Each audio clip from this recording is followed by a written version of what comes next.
Hello, I'm Joshua. And I'm Leah. And we would like to thank you for listening to the Reasonably Prepared podcast, a preparedness resource for the complete beginner. We are here to help you on your preparedness journey without the paranoia, fear, and doomsday often associated with preparedness. If you find our podcast helpful, please subscribe and leave a comment letting us know. And now, on to the show. Huh? I need to copy again? Okay, awesome. Well, everyone, welcome back to Reasonably Prepared. Usually I have Leah on with me, but today's going to be a little bit different. Go over a couple of formalities. I just want to say thank you for listening. Everyone who listens is awesome, and you guys are more prepared than most of the people out there, even with the small amount of information we give you. But a couple of regular housekeeping. Hey, check out our merch, reasonablyprepared.com, or Teespring, Reasonably Prepared website where we got our t-shirts and our hoodies. That's number one. Number two, check us out on YouTube, where we do more than just the long-form discussions. I give tips and videos and all kinds of other stuff on YouTube, so check us out on YouTube. And then we have launched a Patreon, and the Patreon right now is a single tier at the moment, $3. It's only $3 a month, where we will be putting content on Patreon that we don't put out here or on the YouTube channel. But even if you want to support the channel, you go to Patreon, Reasonably Prepared, and you can just give, like I said, $3 a month or something like that, and you're able to help us, which, producer and paying out and lighting and equipment and purchasing gear to review and different things like that. So Patreon is a way you can support the channel if you're super into what it is we do. Otherwise, check out YouTube and then check out our merch.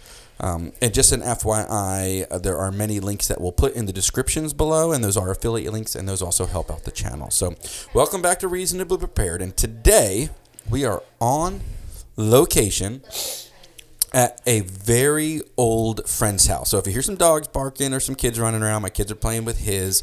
We're just going to go with the flow on that. But we are, once again, on location on, I did a podcast with a friend of mine named Wayne, our first or second podcast, and I said my oldest friend.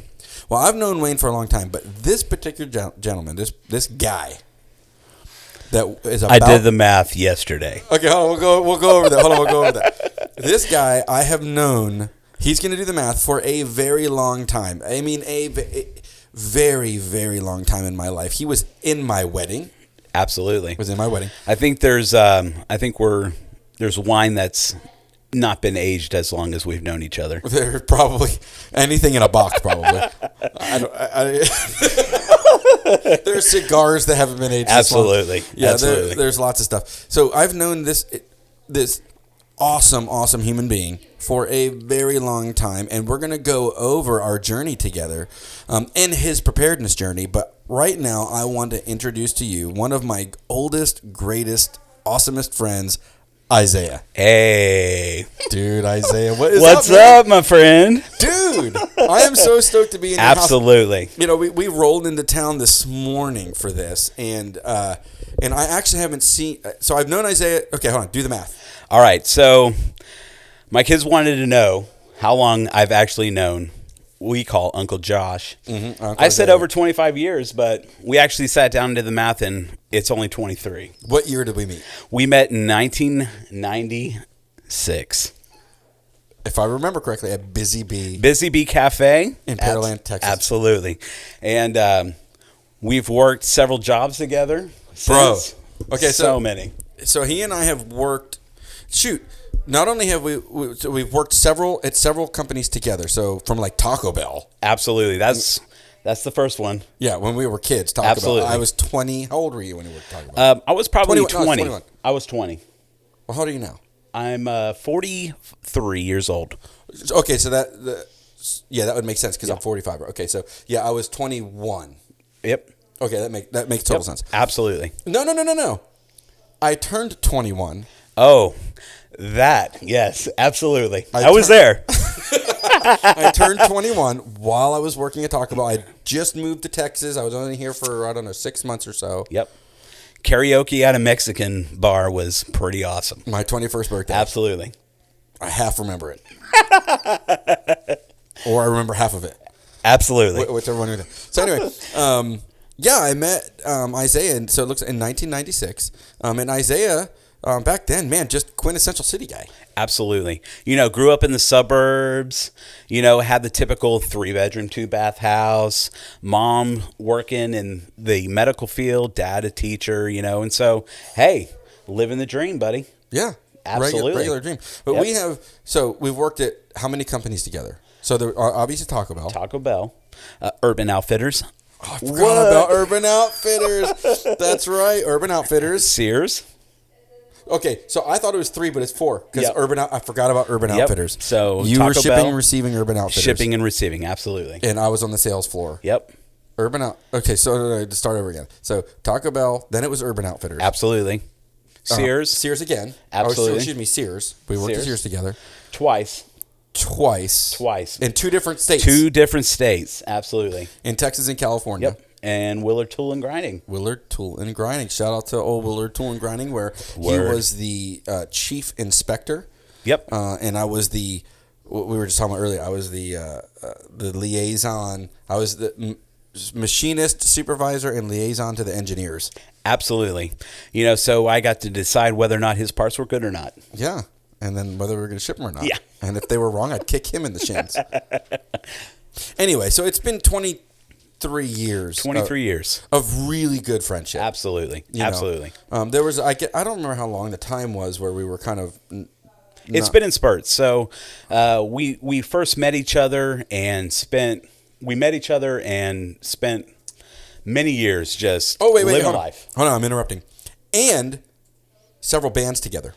Absolutely. Absolutely. I was a guest drummer for Segway. Yeah, exactly right. Good old Segway. And we were in a band called Feedback. For almost 2 years. Absolutely. And played monster shows, to me anyway. Yeah. 300-400 people, monster shows. I was a drummer. And I was a front man. Joshua was the front man. Right. And had a lot of fun. We did. That was dope. Philosophically, even in those days, I mean, I don't remember getting, okay, so when I say philosophically, I'm talking about, like, say, preparedness type philosophy. Being kind of punk rocky. Right.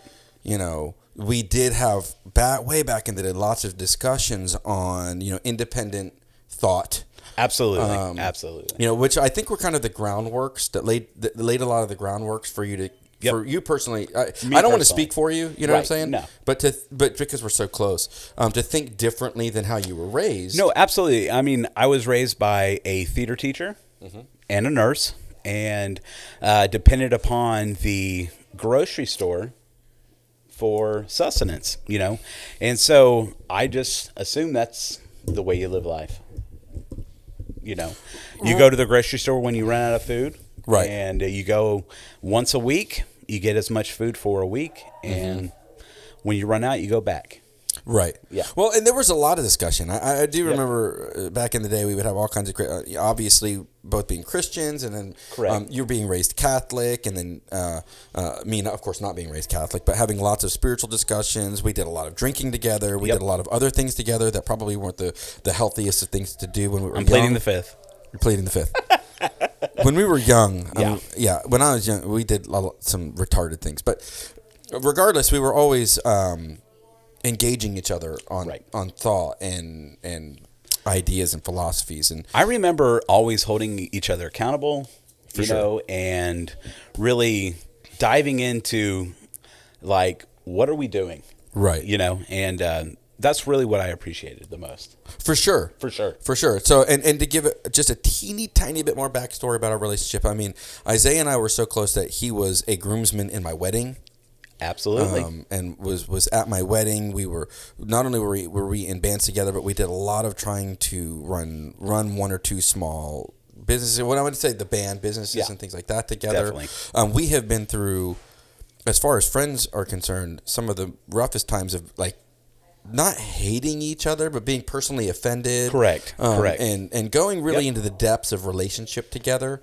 We've been through it. We sure have. And I say all that to say, one of the threads or common threads is our ability to love each other and honor each other.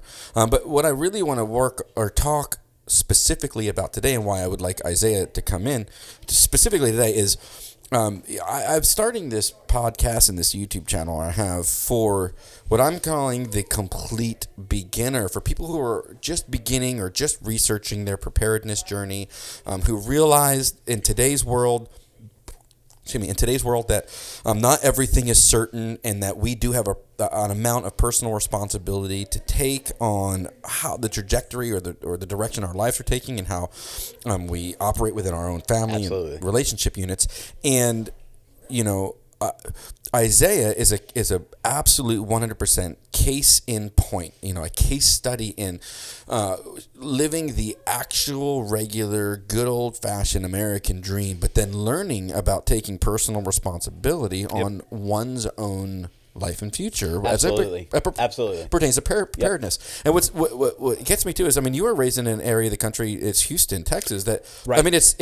it's hurricane prone. Absolutely. And hurricane prone and flood prone because of hurricanes. Yes. And so I've experienced that my whole life. Right. Yeah. And when we were younger, we talked about, it was very surface level, might talk Right. about it, where, of course, back in the day, even being a punk, super duper punk rock or whatever, I was still, I liked guns, and Right. there was some small amount of hunting that we would talk about, and I would talk about outdoor living, and my wife and I lived in a van Camping. forever, camping. All Yeah, that. totally. Yeah. I want to say, I may have even taken you on your first camping trip. Yes. Believe it or not, yes. Yes. So with my parents being being into the industry of teaching and medical, they weren't really into Outdoorsy stuff. Yeah, they were more the city folk, which served them well where they lived. So they enjoyed going to the movies. Yeah, for sure. They enjoyed going out to dinner, Ordering pizza. Absolutely. Watching a movie at home. Yeah, and to be clear, I love all On the those things. VHS. I love all those things too. Me too, absolutely. But meeting Joshua, kind of opened my eyes to a couple things. So honestly, let's do that. So for anyone stumbling onto Reasonably Prepared, my goal and my heart is to give you a not only a landing place, but then a springboard and platform to get yourself more prepared, minus fear, minus paranoia, minus the doomsday idea, but just actionable for real. Like, what can we do to be better citizens, to be better? I don't give it, because whether you're on the right side of that or left side politically or it doesn't matter. Doesn't matter. We still want to be great citizens. We still want to be Absolutely. great neighbors. We still want to be a solution to a problem instead of being part of the problem. Absolutely. That's my hope. And for Absolutely. anybody who stumbled across this, who says, yes, I do want to be part of a solution, not part of a problem, that's my hope, is to bring enough good information to you. And what I love is Isaiah's story, going from suburban city guy, which is awesome. Once again, I don't want to say there's anything inherently wrong with that, but to be utterly dependent for everything. Right, absolutely.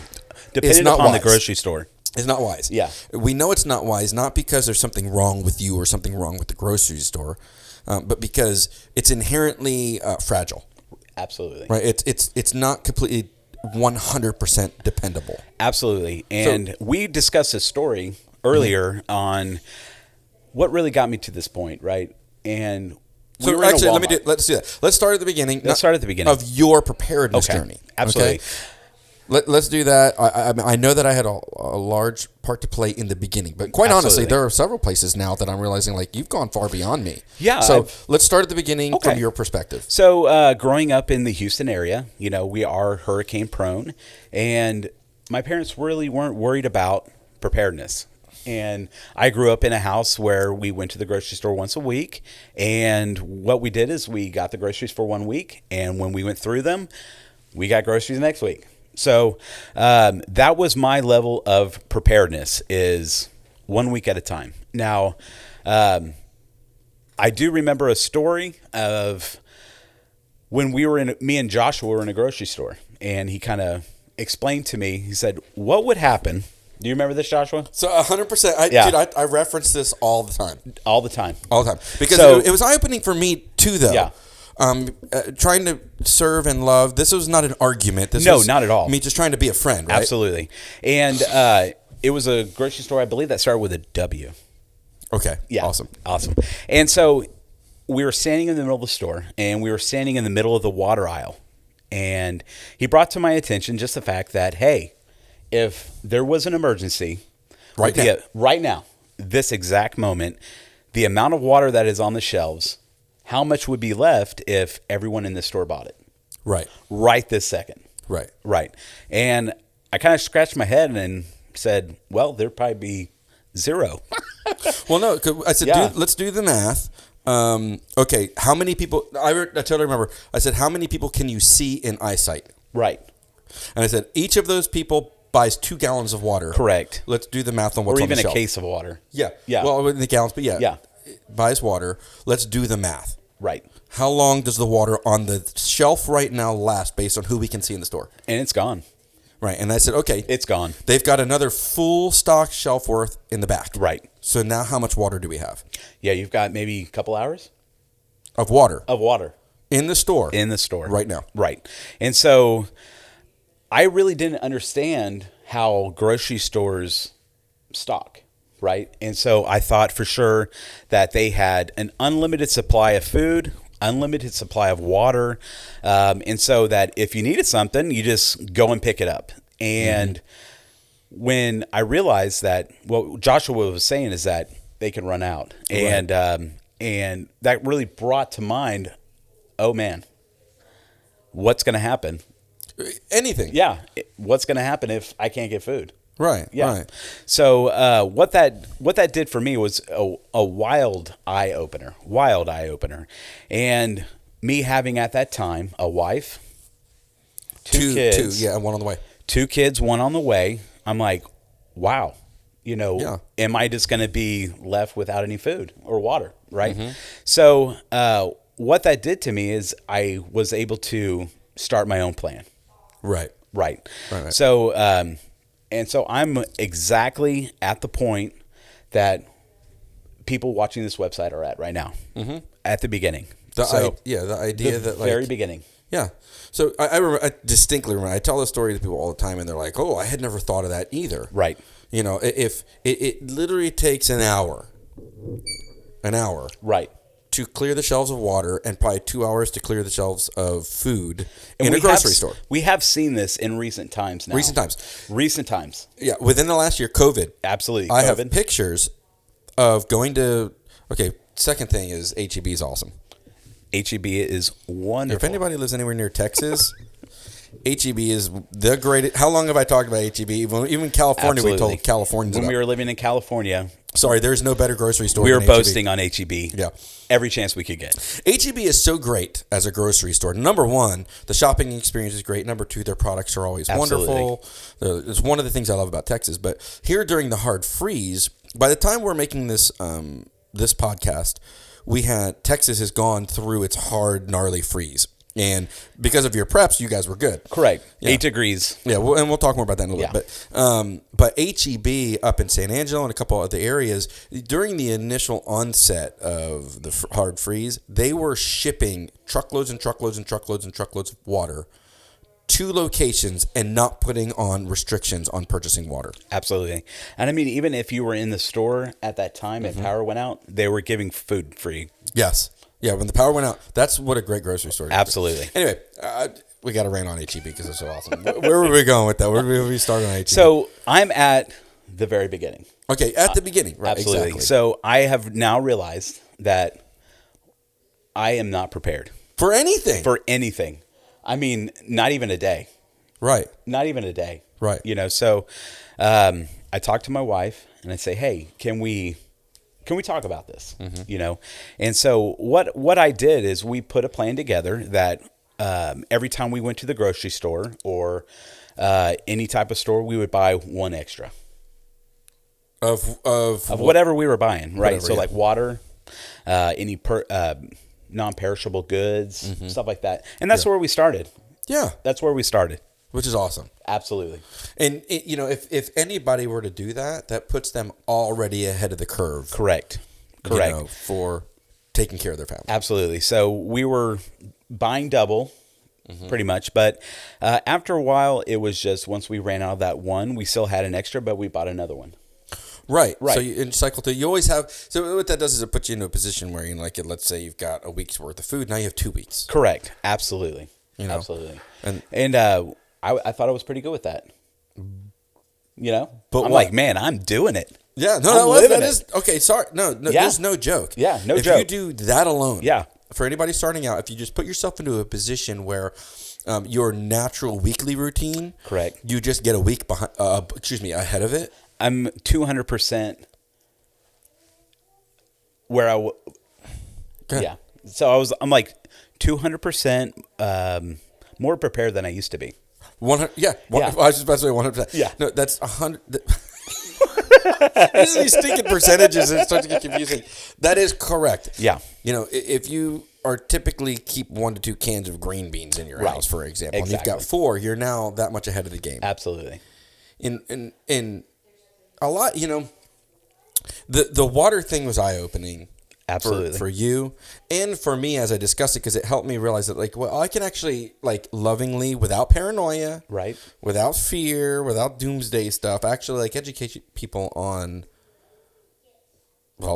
being prepared. Right. I mean, quite literally. Yeah, literally. And then, I've known Isaiah for so long.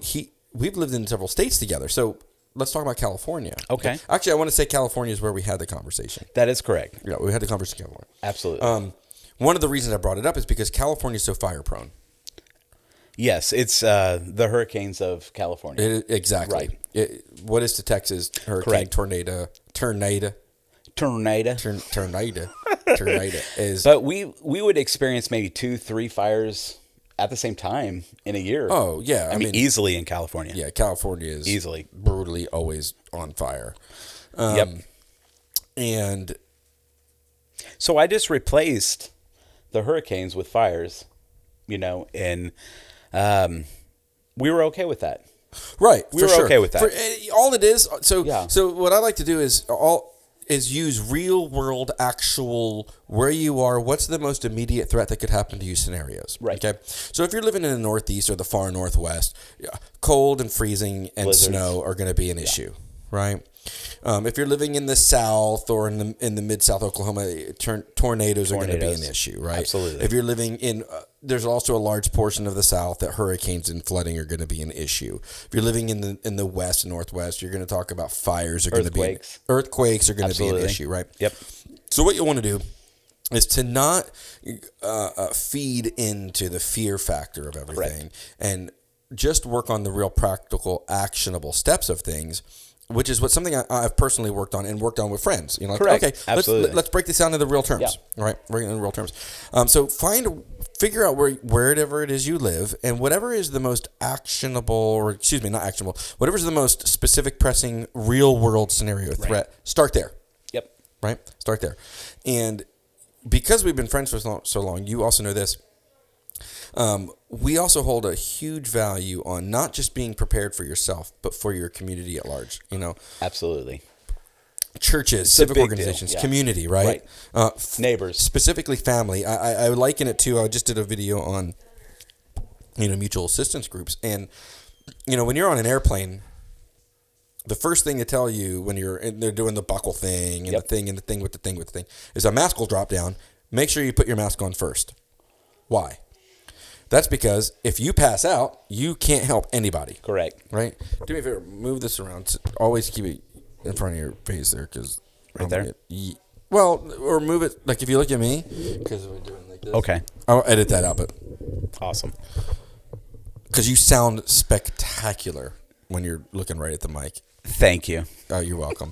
You look good, too. Don't get me wrong. Oh, I know. But the sultry sound of your voice is so good that I just wanted to make sure it's always on. Anyway. Thank you. I appreciate that, Jeff. I might even leave that in there just for the fun of it. Hey, why not? But it is in... Shit, man. We've known each other for so long. Even as crazy as I am, loving him, our my neighbors and the people that I'm in Right. community with and family is utmost of importance. It's been a big and big deal. It's a huge big deal. Yeah. And one of the reasons why you're not being selfish when you put that mask on yourself. You're actually being selfless because you're doing that, and then you're in it. That enables you to go and then help the next person in front of you, and then behind them, and Right. behind them, and behind them. Right. And you become a cascading series of events of goodness, right? Right. Of helping. Absolutely. And no, when I first met you, we've always done that, reaching out to people, Always. Helping people in need. I mean, we've always done that. Well, you lived with my mom and dad and us for I don't remember how long when you. Absolutely. Yep. Because there was some tumult. There was a small period of time where it was tumultuous with your mom and dad. Correct. We were all youth and No we were place to crazy live. and jacked up. Yeah. Yeah. So, I stayed with you, your brother, and your parents, and We were so young, and my mom and dad were so generous. Absolutely. So they did raise us with preparedness mindset, but they also So foundationally, the preparedness mindset, I would say, should be based in the service of the people that you love. absolutely. In your community. Yep. And my mom and dad were always great at embracing my friends and bringing them in as their own. That's what I was about to say. Is Yeah. that your parents? I mean, treated me like that I was their own. Still do. Still do. Yeah, absolutely. And that's one thing that I really loved. I really didn't have a place of love like that ever. Right. Ever. And so that was great. And to be fair, your parents are actually super duper awesome. They are awesome. And you guys have had to go through a bell curve of relationship like anybody else. Just That's like normal. anybody Yeah. else. Absolutely. But I love your mom. I don't want to demonize them, but No. but just during this season, that's this kinda how it season was, of my yeah. life. Yeah, that's how it was. Absolutely. So, yeah.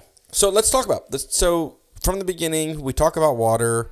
We're in a grocery store, and I'm like, look, this water's gone in an hour. Absolutely. Okay. And so From I have there- the oh shit moment. Right. Right? I had the oh shit moment. Like and Josh just isn't just being crazy. no, it made sense, right? And it was put into terms that I could understand, Right. right? You always hear preppers, people prepping for natural disasters and Nuclear war. exactly They're digging- zombie apocalypse. Now I want to say this. I do like the idea, and of taking the extremes and utilizing them so that in the normalcy everything's taken Right. care of. Like Texas just underwent the most extreme freeze it's ever had, ever. Right. So we learned from that extreme. But at the same time, do I believe zombies are coming? No. No. I don't, at least. No. Okay. Yeah. So Anyway, Yeah, but we use the extreme ideas to Right. to help. But I don't want to. Once again, just because you're prepared doesn't make you paranoid. no, it's actually a sense of calming for me. A peace. A peace. It brings peace. And where everyone is running around like ants in an anthill, I know that I am prepared. Hold on, I want to bring it up. Okay. Just what you said. So I do want to go through the journey and everything, but Yeah. let's bring this up. So once again, Texas, hard freeze. Hard freeze. No power. No power. People going crazy. Going crazy. You're now well into your preparedness prepper Absolutely. journey. You guys decide. So we decide, we look at our preps, and we're trying to evaluate where we're at on our preps for this hard freeze. Just like any normal prepper, right? There's no power. No power, and we noticed that we were very, very low on beer. Beer. I mean, Okay, so what are we drinking right now? so Oh, what are you drinking? So St. Arnold's Brewery St. Arnold's Brewery in Houston. I'm If drinking you want a Headliners. godly beer manufacturer, That's right. I mean, it's been sainted. It's awesome. Actually, I do really miss St. Arnold's. Yeah. They make good beer. We're drinking that right now. Absolutely. But once again, so now you're realizing, hey, our preps are covered. Correct. What?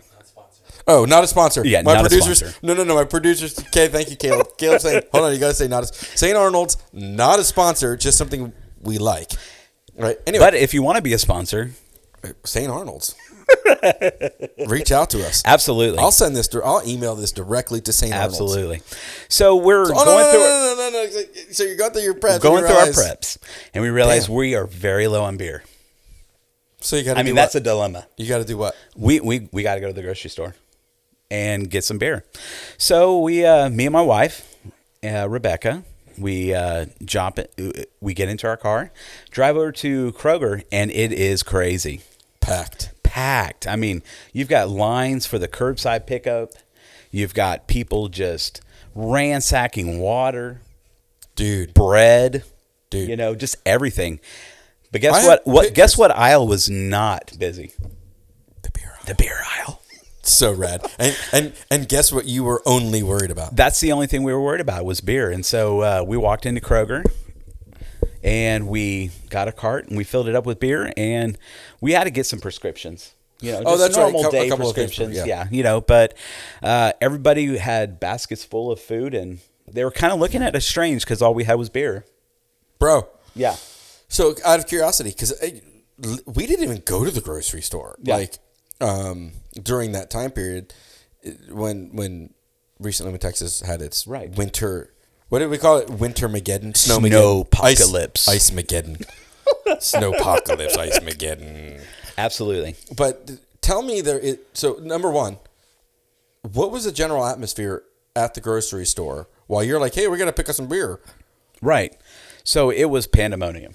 Really. I mean, people were freaking out. Freaking out. Absolutely. And there was hardly anything left on the shelves, to be quite honest. They're all behind the eight ball. All behind the eight ball and trying to get to the store as quick as possible before they know that food's going to run out. Right. You know? Right. And so it was a good perspective Yeah. of being prepared and seeing what might happen if we hadn't been prepared. Right. Well, Right. 100%. Yeah. For sure. I tell my friends this because I think it's funny that you're like, oh, we went to buy beer. We were so taken care of. So Right. what that does is that buys you some amount of peace. Correct. Absolutely. There's no worrying about whether or not we're going to be hungry, you know, worry about whether or not we're going to be hydrated. Right. You know, we've got a place to stay and we're covered for a while. Right. For a while. Right. So that was a Texas hard freeze, and it's taken the last 15 years. No, well, okay, hold on. Let's back. So when you and I went through the water conversation, what year is this right now? 2021. We lived it was about 6 years ago. I would say it was about 6-7 years ago. Yeah. Okay, 6-7 years ago. Yeah. And in the last 6-7 years, when that was, like I said, we had talked about stuff before. We talked about gun ownership and Right. And then when I was working at Celtic, so your introduction with firearms and firearm ID and ownership was because of the city, and I didn't shoot as much then because we lived in the city. Correct. However, I still owned, some firearms. Correct. And still did that sort of thing. But you weren't raised with firearms. No, I wasn't, and I was raised that firearms were bad. Evil. They're evil. Yeah. And that they are just going to go off at any moment. Yeah, and they're the reason crime exists. That is correct. Right. And so owning a firearm was really not in my scope at all. Right. We talked a teeny bit about it early on. I owned firearms. Correct. And I want to say Miles may have or something, or one or two of the people. Okay. In other words, you started meeting some people that did. Correct. And I already know this because there were some people who own firearms who are just complete idiots. How was an idiot? Right. Absolutely. And I didn't mean to get into a firearm conversation. Yeah. I'm just to say that the perspective of there's a lot that goes on with preparedness, and you've grown a lot. But over the last 6 years, we'll just call it 6 years.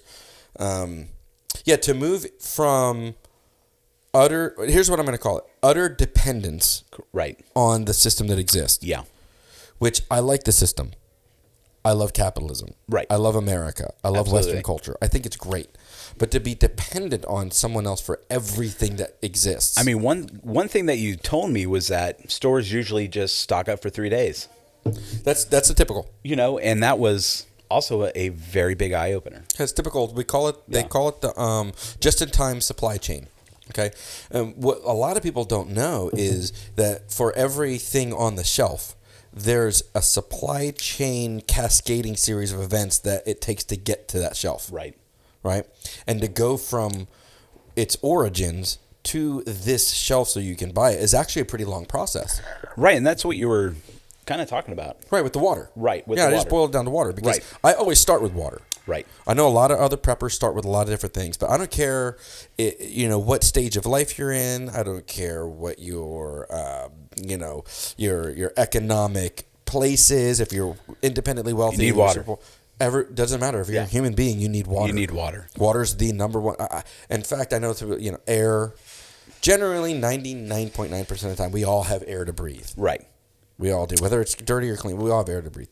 That's actually less on the priority list to water. So water's the easiest thing I can go to be like, hey, this proves we need to consider or think about preparedness to some degree, and that's why I start with water. Absolutely. So after that conversation, what we started doing was buying one extra, like I said, of everything non-perishable or water, and so that we'd have something. Right. Right. Something Just better than nothing. Something, right? For sure. And over the years, I've taken that and kind of got a stockpile. Yeah. And taken it to the next level where I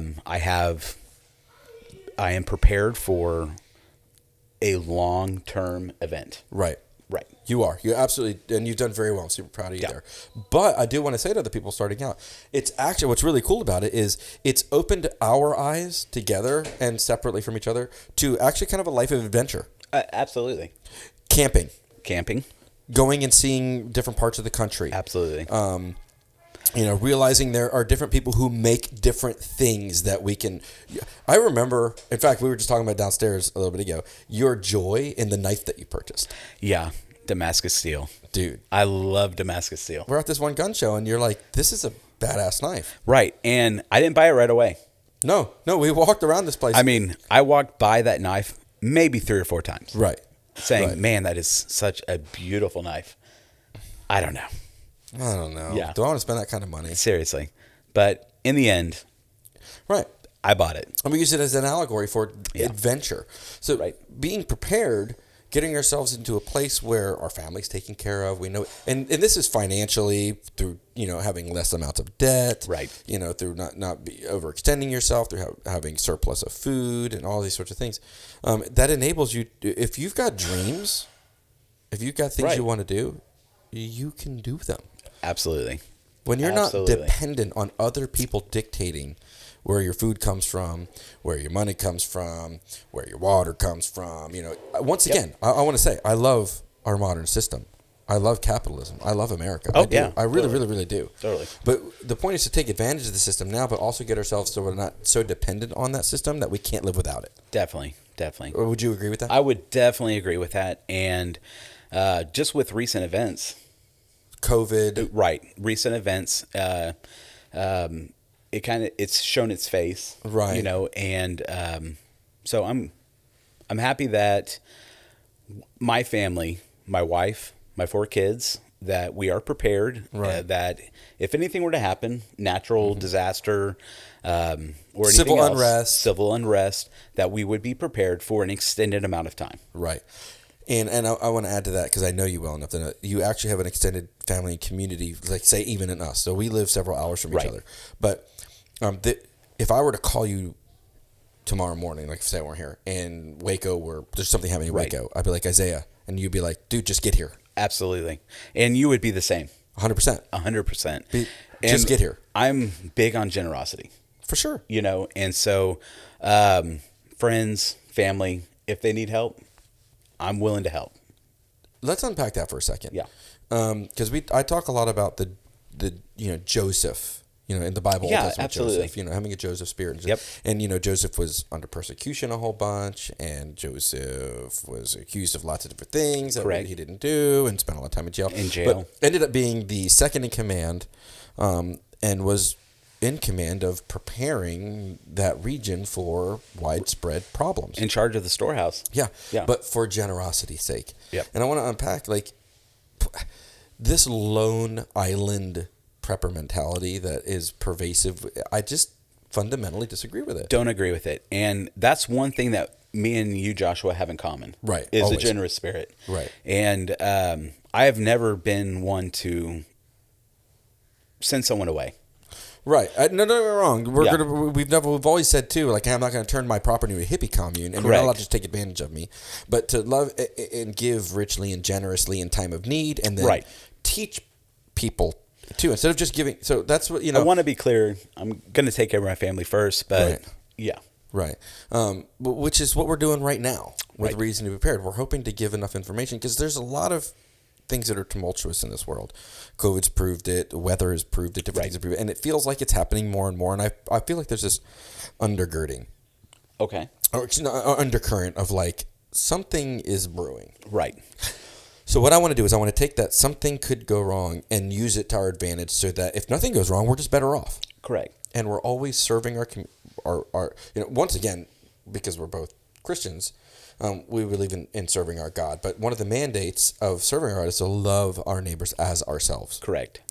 And to teach people and guide people and love people. Absolutely. Instead of just, because this is right now, it's so polarizing. The world is polarized right now. Absolutely.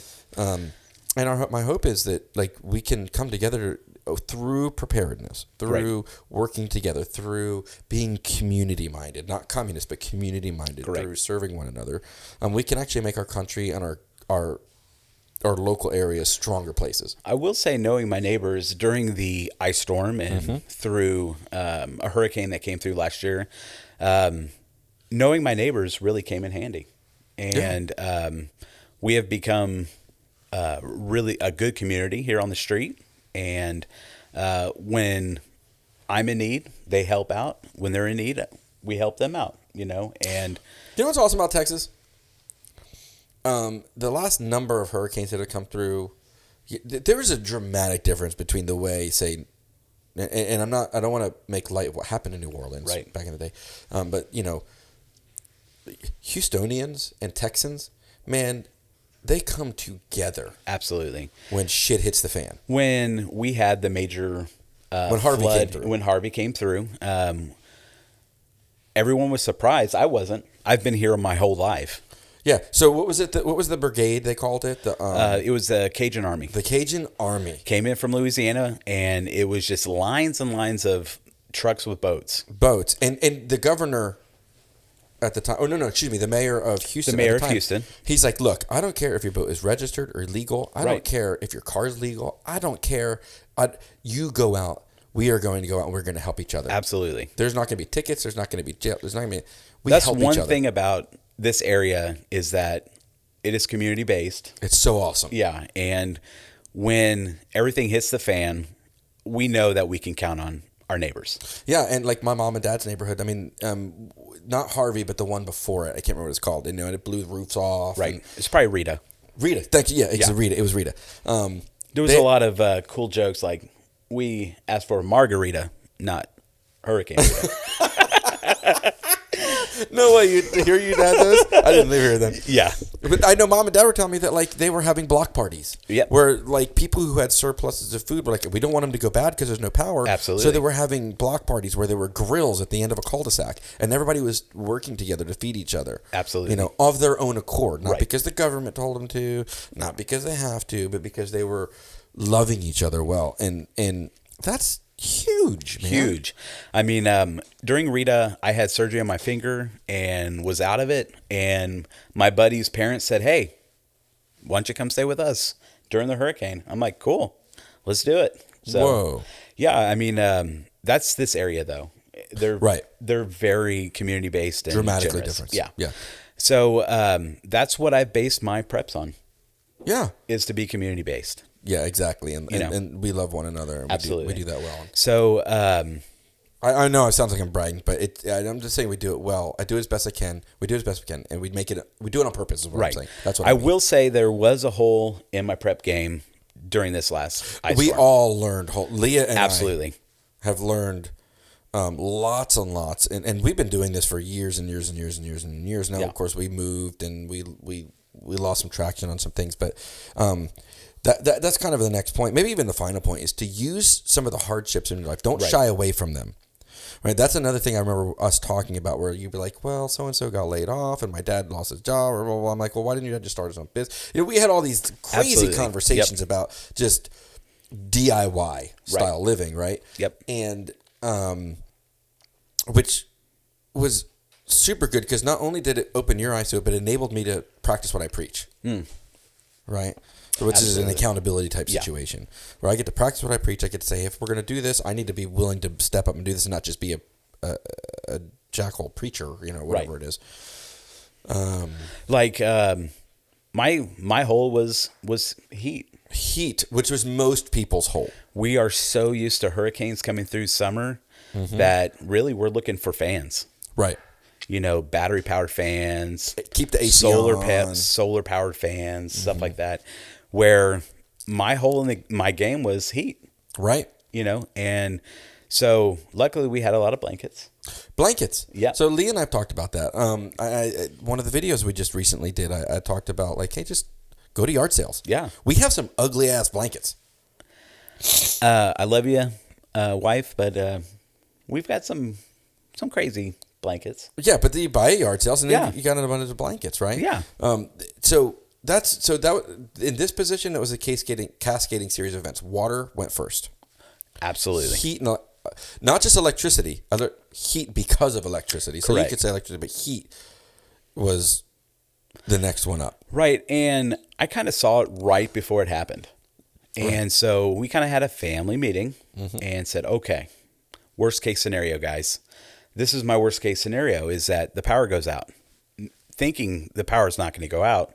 But I said, worst case scenario, the power goes out. We have nothing for heat. Right. What are we going to do? And so we sat there and we kind of talked about what our game plan was going to be. And to be clear, not out of panic, out of fact of the matter. Just out of the fact of the matter. Right. It was a couple days before the really cold weather was headed our way. And we said, well, if worse comes to worse, we'll just get blankets. Yeah. And that's what we did. Yeah. We were, I think, 3 days without power altogether, and we made it. Yeah, we had some friends staying at our house as well. Yeah. Now, what I've talked them into and would be like if we were to be a coaching, I would recommend, Mr. Heater. Right. Makes some awesome heaters that you're allowed to that are safe to burn. Safe. Yeah. You're allowed to that are safe to burn indoors. Correct. Right. Safe to burn indoors. And that comes to another point. There was a lot of deaths and a lot of hospitalizations due to people not knowing what to do with no heat. Right. Carbon monoxide was a big deal. Absolutely. There was a family that decided to have their car running in their garage with the door open to the house to try and heat the house. And unfortunately, they passed away. I know. It's terrifying to think of that. Absolutely. It's devastating to think of that. But so that brings us to the point, and we can even start wrapping it up here, but if you're willing to consider these things before they happen, people ask me, what's the best time to start prepping? And I'm like, well, right now, when everything's good. Right now. Right, when everything's good. Absolutely. Because you don't want to start trying to prepare things or get things ready or do things or things when things are already going wrong. Right. And the paradox is, and we mentioned it earlier, the paradox is that thinking of these things and blah blah blah is somehow paranoia or it's fear based, and I want to say it's the exact opposite. When you think about it and consider it, it actually purchases you, literally purchase peace. Right, and we were talking about this earlier today. Yeah, and with being prepared, it gives you peace of mind during stressful situations. Right, and where everyone is running around crazy. Going to grocery stores. Right. I can go in the grocery store and buy beer. And worry about beer. And just worry about beer. We're not worried about food. Nope. I got food covered. Water is covered. Not even worried about heat. Nope. I just got to worry about beer. Well, I'm not worried about because your mother-in-law with you, and not worried about my family because they're so close. Absolutely. Take care of them. And this is what, we're going to wrap up here, but I want to say this is another strong point in today's world is, Isaiah's family, almost all of his family lives within arm's reach of him. What I mean by that is you're all in the same city. That is correct. Yep. And regardless, so I know this because I know your mom and dad, and I love them very much. I've known them for a long time. I know your sister, Christina, is awesome. Mm-hmm. But his family is dynamically different politically and religiously than you have become. Absolutely. And to say that's what we talk about. We talk about loving our family and community first. Is say, if they had called you on that Wednesday and been like, we haven't had power for 3 days and we have no water, you immediately would have been like, I have it. Yeah, get up here. Just get here. Right now. Yeah. Let's just do this. If you need help, I'll come get you. Yeah, and that's the the most important is loving one another and honoring one another, and not worrying about these political differences and not worrying about socioeconomic differences or any of those things. It's literally loving one another. Right. And do you think Joseph cared if any of the people that came up to ask for grains were Egyptian religion or Jewish religion? No, he was serving the country because God had asked him to. Right. And we take that to heart sincerely. And my hope is that anybody listening would do that as well, and take it to heart, for yourself, for your family, and then for your community at large. And let's stop being jerks to each other. Yeah. Let's stop being assholes. Yeah. Right. Yeah, you see all those shows about preppers, and it's me. And it is about me, but it's also about community and what we can do to help our neighbor. Yeah, and if possible. There are priorities. Yeah, once again, put your own mask on, and then you're able to help your kids, Absolutely. and then from helping your kids, you're able to help the people in the seats in front of you. It's that kind of cascading series of events. Don't only consider your own mask. Absolutely. Using the flight thing as an allegory. So, Isaiah, you're so rad. Joshua, thanks for having me on. You're welcome. Thanks for being an awesome friend for the last 20 You got it. 20 some years. Several states and several cities. And how on earth have we been friends so long? Hey, I'm a great guy. Yeah, that's true. That's true. Handsome. Absolutely. Super duper handsome. So Super here in the handsome. future, we need to have more conversations together about physical fitness, about food preps and blah, blah, blah. I just wanted you to it's so awesome to give people on the beginning of their journey perspective from another guy. And I do have some preps that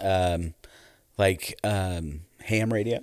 Bro, I don't even own one. Yeah, I used it during the freeze storm.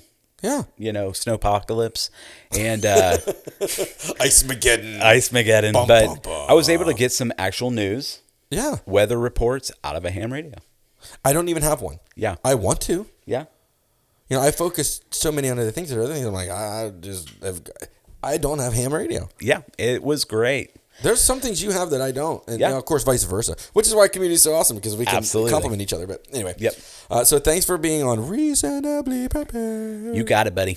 How you having fun? Absolutely. And this is a passion of mine, prepping. Of course. And I take it very seriously, and I'm just glad I can talk about it. Awesome. Yep. I don't know how long this went, but I'm just happy to be hanging out in your... Absolutely. What Game room is this? Game room. You guys call it the game room? Yeah. Yeah. So rad. Drinking beer. Drinking some beer together. Talking. Hanging out. And you are now officially more involved with Reasonably Prepared. For those of you kids who were doing the fist bumping each other. Yeah, power knuckle. We're also googly eyes and doing the fast blinking Twitter pated thing. It's only because there's been a lot of beer. That's not a lot yet, but what do you say? All right. Well, everybody, thanks for listening to another episode of Reasonably Prepared. Isaiah here is awesome. I'm going to be getting him more involved. And for anybody on your prepper journey who is just starting out, or if you're far into it, leave some comments below helping out other people on ways you can serve and be better prepared for your family and your community. And remember, just because you're prepared doesn't mean you're prepared. Son of a bitch. Just because you're prepared doesn't mean you're paranoid. Paranoid. Absolutely. All right. Have a great day. Peace.